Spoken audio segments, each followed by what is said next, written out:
भारत के प्रधानमंत्री नरेंद्र मोदी जी ने 28 मई 2023 वीर सावरकर जी की जयंती पर नए संसद भवन का उद्घाटन किया।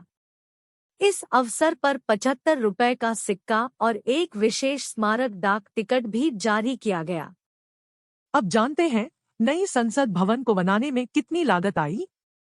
पीएम मोदी ने 10 दिसंबर 2020 को नए भवन की आधारशिला रखी थी और 3 साल से कम समय में यह बनकर तैयार हो गया।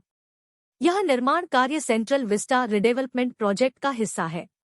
64,500 वर्ग मीटर में फैली ये 4 मंजिला इमारत त्रिभुजाकार है, जबकि पुरानी संसद भवन की आकृति गोलाकार थी।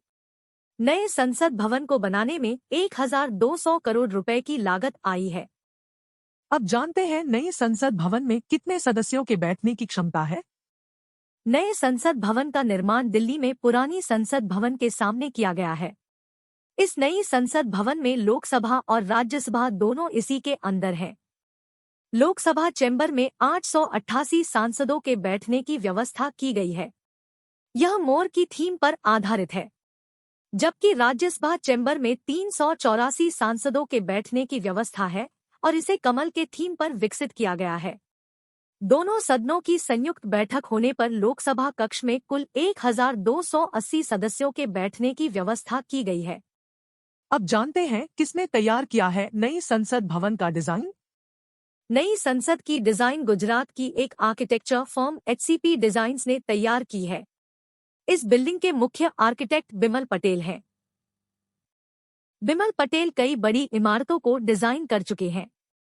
बिमल हसमुख पटेल को साल 2019 में आर्किटेक्ट के क्षेत्र में असाधारण काम के लिए पद्मश्री भी मिल चुका है।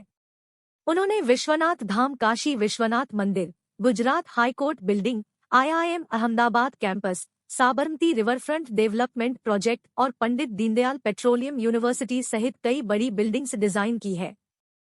अब जानते हैं क्या है सेंगोल। ऐतिहासिक स्वर्ण राजदंड सेंगोल जो वर्तमान में आनंद भवन संग्रहालय इलाहाबाद में रखा है, वहां से लाकर उसे अब नई संसद भवन में लोकसभा अध्यक्ष की सीट के समीप स्थापित किया गया है। सेंगोल भारत की न्यायपूर्ण और निष्पक्ष शासन का पवित्र प्रतीक है। यह वही सेंगोल है जिसे भारत के प्रथम प्रधानमंत्री श्री जवाहरलाल नेहरू ने 14 अगस्त 1947 की रात को अपने आवास पर तमिलनाडु के थिरुवदुथुराई आधीनम मठ से विशेष रूप से पधारे आधीनमों पुरोहितों से सेंगोल ग्रहण किया था। नेहरू जी ने कई नेताओं की उपस्थिति में इसे स्वीकार किया था। पंडित नेहरू के साथ सेंगोल का निहित होना ठीक वही क्षण था जब अंग्रेजों द्वारा भारतीयों के हाथों में सत्ता का हस्तांतरण किया गया था। सेंगोल शब्द तमिल शब्द सेम्मे से लिया गया है, जिसका अर्थ है नीतिपरायणता। न्याय के प्रेक्षक के रूप में अपनी अटल दृष्टि के साथ देखते हुए हाथ से उत्कीर्ण नंदी इसके शीर्ष पर विराजमान है। इसका निर्माण स्वर्ण या चांदी से किया जाता था तथा इसे कीमती पत्थरों से सजाया जाता था। यह दक्षिण भारत में सबसे लंबे समय तक शासन करने वाले और सबसे प्रभावशाली राजवंशों में से एक चोल राजवंश से जुड़ा है।